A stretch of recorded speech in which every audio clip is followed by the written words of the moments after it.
Hi வணக்கம். இது எனக்கான டே, மை பர்த்டே. இன்றைக்கி என்னென்னா, வருஷம் வருஷம் என் பர்த்டே அன்னைக்கு நான் மன்னார்குடி பெரிய கோவிலுக்கு போயிடுவேன். ஒன்று மார்னிங் போவேன், இல்லைனா ஈவினிங் போவேன். போயிட்டு ஏதாவது ஈவினிங் ஹோட்டலில் போயிட்டு ஃபேமிலியோடு சாப்பிட்டு அந்த டே அப்படி தான் முடியும். இந்த வருஷம் சின்ன சின்ன கசப்பான சம்பவங்களால் எங்களால் எந்த ஒரு முடிவுமே எடுக்க முடியலை. ஆனால் கோவிலுக்கு போகணுன்னு மட்டும் எனக்கு தோணிக்கிட்டே இருந்துச்சு. சரி, மார்னிங் பிளான் பண்ணோம், கண்டிப்பாக போக முடியலை. அதுக்கும் ஒரு காரணம் இருக்குது. என்னை அந்த மன்னார்குடி ராஜகோபால சுவாமி ஈவினிங் தான் பார்க்கணுன்னு இருந்திருக்கார். அதனால் நான் ஈவினிங் பிளான் பண்ணி நாங்கள் ஃபேமிலி கூட போயிட்டோம். அங்கே போகிற வரலுமே எனக்கு ஒரு சின்ன சின்ன நெருடல் இருந்தது.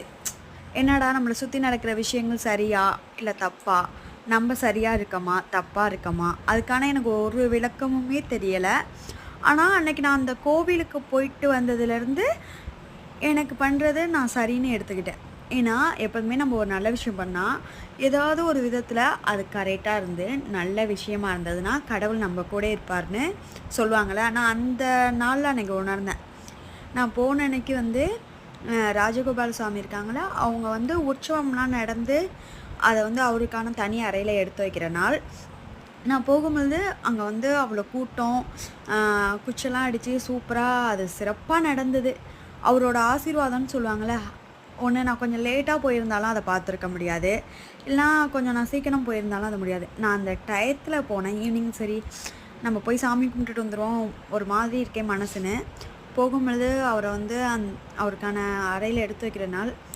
கடவுளே நம்ம கொண்டாடிட்டு அவருக்கு ஓரமாக இருங்கன்னு எடுத்து வைக்கும்போது மனுஷர்கள்லாம் நம்ம ஏமாத்துறோம் சொல்லுங்கள்.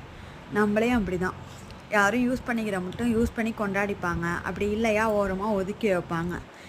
இதில் நம்ம என்ன கற்றுக்கணும்னா, கடவுளே அப்படின்னு அவருக்கே அந்த நிலைமையான்னு நான் சொல்ல, அவரும் பாருங்கள், அவரையும் கொண்டாடிட்டு எடுத்து வைக்கிறாங்களே, எல்லாம் சிறிது காலம்தான், இதுவும் கடந்து போகும்.